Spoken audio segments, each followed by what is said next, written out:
Hi there. First, let me apologize. I don't know what's going on with my computer, but my mic and camera both seem to stop working for some reason.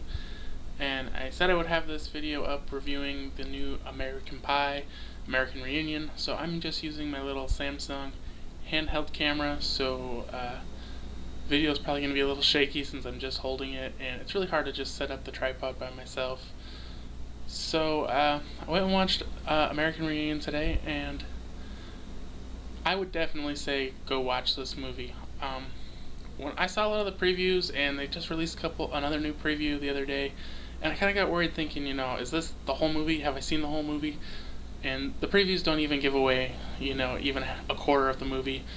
I think one thing they've done really well with these American Pie movies is that they stick to the same formula. You know, they're not trying to create some new crazy formula. They want to stick with what they've done in the past, and I think it's worked really well. I've enjoyed all of them, and I think, you know, the first one is of course the best one, but I think this one might really rival it. It's probably gonna be the second best one. It has all the original characters back from the first one.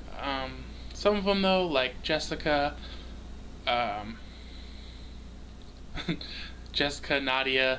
the Shermanator, you know, they're not in it a lot. They're just brief cameos. And one thing me and my friends were talking about too was that they were going to have John Cho as playing MILF Guy #2, which I thought was funny. And then I was kind of like, well, is the other MILF Guy going to be in it? And then it was kind of weird because like there was this whole thing like Jim's like, oh, where's the other MILF Guy? And he's like gets all sad and doesn't really explain what happened. So that was kind of weird. I thought they would explain it, but they didn't. And then this movie was just hilarious, pretty much start to end. About 3/4 of the way through the movie, I thought it got a little slow and kind of got a little boring for me, but I think the whole movie together was good. So let me talk about basically what it's about if you don't know. They're all going back for their reunion, and I had mentioned this to everyone that I talked to about it a couple times. I was like, well, I graduated in '02.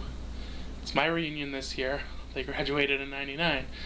So why are they having their reunion this year too? And they, you know, of course, as they have in other movies, they briefly say, oh, we just missed the 10, but it seems like we're all in on this one, which I don't know if that makes sense or not, I guess.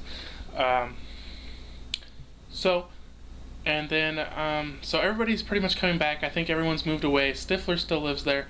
And the whole Stifler thing, they never explain, like, he's at the end of the first one, he's going to college. In the second one, he's in college. In the third one, everyone else has graduated college, and he's an assistant coach at a high school. It's like, well, what happened? Did he flunk out? You know, what happened? How did he get to being an assistant coach? I know the movie wasn't about him, but they could have at least explained it. And then now he's like a temp at some place, and it's like, well, how did he get there? What happened? And they don't even try to get into that at all. So I found that a little disappointing too.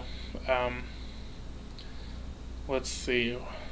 So they all get back together, and they basically are having a crazy weekend. Jim and Band Geek, can't think of her name. Anyways, they're having troubles. Everybody's having troubles because they're all having these issues in their life, which is basically the same. Have been going through all the movies. You know, they're just dealing with the troubles of life, and so, you know, they're all trying to help each other out. And I think probably one of the funniest things that happened in the movie, and this won't really give anything away, but Stifler keeps telling Jim's dad he needs some vag, and he's like, what's vag? Half a vagina? And I thought that was like the most hilarious thing I've ever heard. But, you know, this is pretty much, you know, going to be your basic raunchy humor, life lesson, very little, well, not very little, but a little bit of nudity, and you know, I think it was really great. I think you'll enjoy it. Please let me know if you've seen it and what you thought.